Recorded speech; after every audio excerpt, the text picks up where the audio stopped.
The news. Oh, shit. Bloopers. Ready? Yeah, ready. Right, greetings to another video.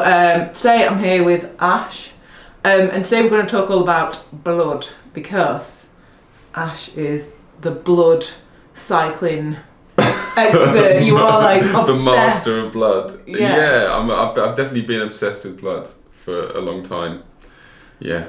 So what we're going to talk about is the benefit of basically natural blood doping to become a faster and fitter cyclist. So just tell us a little bit about how you got interested in blood.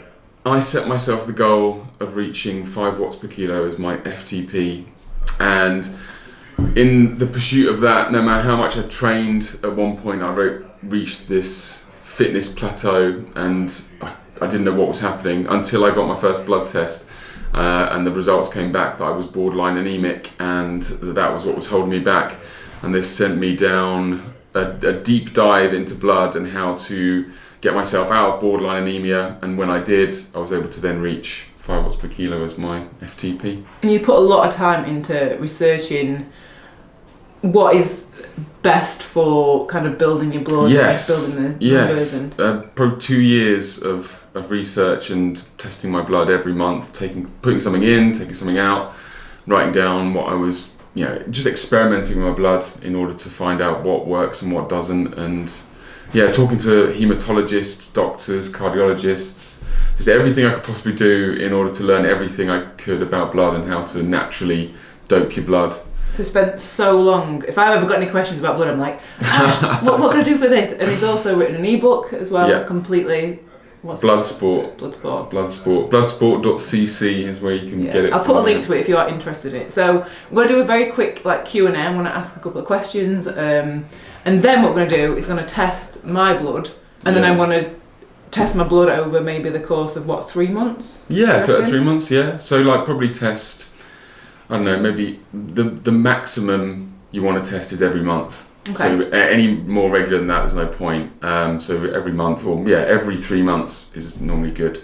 It depends how much you're training. So we're going to do a bit of a series and kind of see the progress of the different things that I'm doing to try and increase my fitness and the goodness of my blood, I guess. Yeah, we're going to try and increase your hemoglobin, your hematocrit, try and pack in as many red blood cells as possible, which means that you need to probably up your iron, and so we'll get into that. So, first things, what are the things that you found that increase those numbers, or made you fitter, or made your blood healthier? Yeah, so I think the biggest thing is that you want to learn that you're within a healthy range with your blood, because the need for iron and vitamins and minerals is the most for people who train on the bike. Endurance athletes, we need the most iron of anybody, really.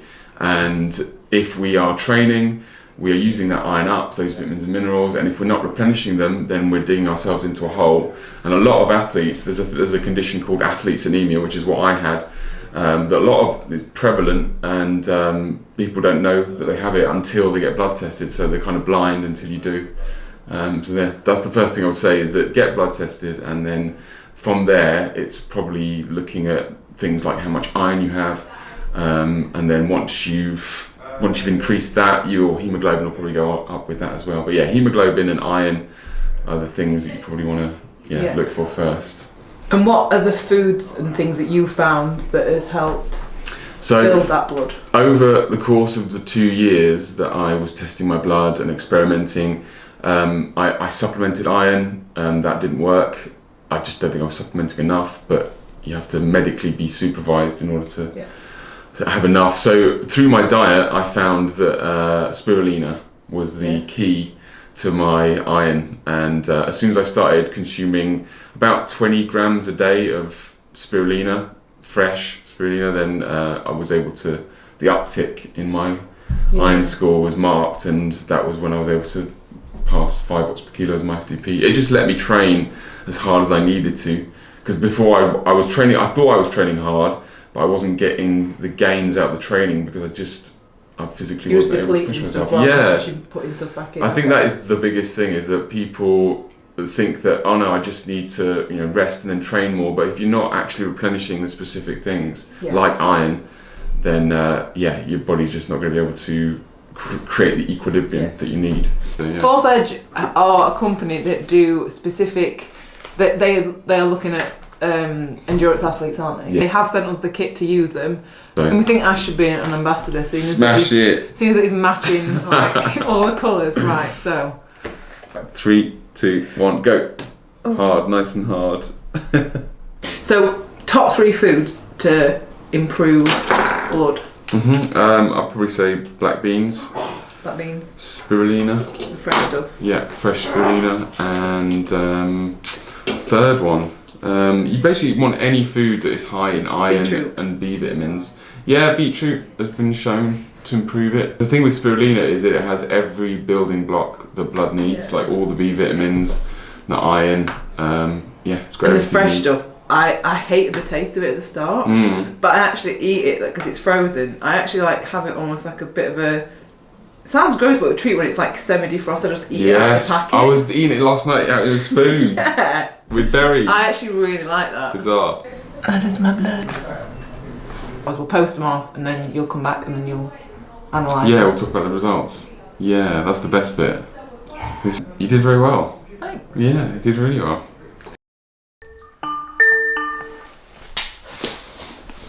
Hello. Oh, you can't sit. Oh, yeah. Hey, there you go. Okay, hang on then. Right, so I've got Ash here on Skype. He's going to go through all my results, and what Ash said was, what is your actual goal? And I guess it is just to be really, really healthy and just get as fit as I can possibly get. So we're going to look through the results now. So as an overview, Mr. Blood Doctor, what are my results like? What do you think? So we can see from your blood tests, they're pretty much green across the board within the healthy ranges. And for me, these blood test results would be a green light to be able to push yourself to get fitter. So you're in a good spot. So what things in there are you looking for to help me, as a baseline, to get fitter? What are the main things? Let me have a look on that. So hematocrit is the proportion of your blood that is red blood cells, and red blood cells are your oxygen carrying capacity, and also the cells that help you turn over waste products from exercise. So if you have more of a proportion of your blood being hematocrit, then you've got a good oxygen carrying capacity, and you have above average for sure for a woman. Yeah. In fact, very, very, very good. Thanks. But what this also means is that having a high hematocrit, you can push yourself harder. You can push your body to then adapt to become fitter. Perfect. So. And what else would you be looking at on these that is good, or that you would be looking at to help improve? Or yes, the main one is usually ferritin, which is your iron. So it's your iron storage, and you've got below average, I think. Says ferritin score. Ferritin's normal. So it's normal. It's within the healthy range, which is perfect, and especially because a lot of your iron that you've been consuming will be taken up in the exercise that you're doing, getting used up in your high hematocrit score. So it's not like you've got low iron and a low hematocrit score, so there's no need to worry about it. So as you start to push yourself through exercise, you want to perhaps up the amount of iron that you're consuming in your diet, and that's in your ferritin score. So that would be stuff like spirulina, the fresh spirulina that we were talking about, and exactly. If I up those, you would definitely want it to. What will probably happen? Well, as you do start to try and get fitter, you will use up your iron, and so really what it's about is just maintaining that healthy range. So it's not about trying to get the highest score you possibly can, but it's just about being within a healthy range, because inevitably in exercise it's going to get used up, and it's all about just being able to replenish it. So if you're not replenishing it and pushing yourself through exercise, then you're going to be hitting a brick wall, especially with iron. Okay, so are they the three mains then? Ferritin, hematocrit, and hemoglobin? To begin with. So the hematocrit and hemoglobin are the ones that will tell you how big your oxygen carrying capacity is at the time, and so mine's pretty how good then. How good you're going to feel in exercise. So mine's pretty good at the minute then. You couldn't get a better one, to be honest. I don't think, as an initial result, especially with how much exercise you do as well at the moment. And the next one I would say is B12. So have a good B12, because that is also very important in blood cell production, red blood cell production. and mine is good. I do supplement B12 as well, so yeah, that is good. The two things that were low were urea and vitamin D. Vitamin D, like, I'm not really surprised at that. It's winter in the UK, so I have bought, you recommended some supplements. I'll leave a link to them. They're from Amazon. I'll leave a link to the ones that you recommend. And then urea, do you know anything specifically about that? 'Cause it's not really to do with, I guess, blood. Well, I think it's to do with protein, isn't it? And it's when protein's metabolized, it's something that's released in the liver. Yeah. So it's like it's not really important to you in the context of your, and also the thing I'm going to say is that it's only one test, and you can't really tell if something is a problem until you've had probably 2 or 3 tests. Yeah.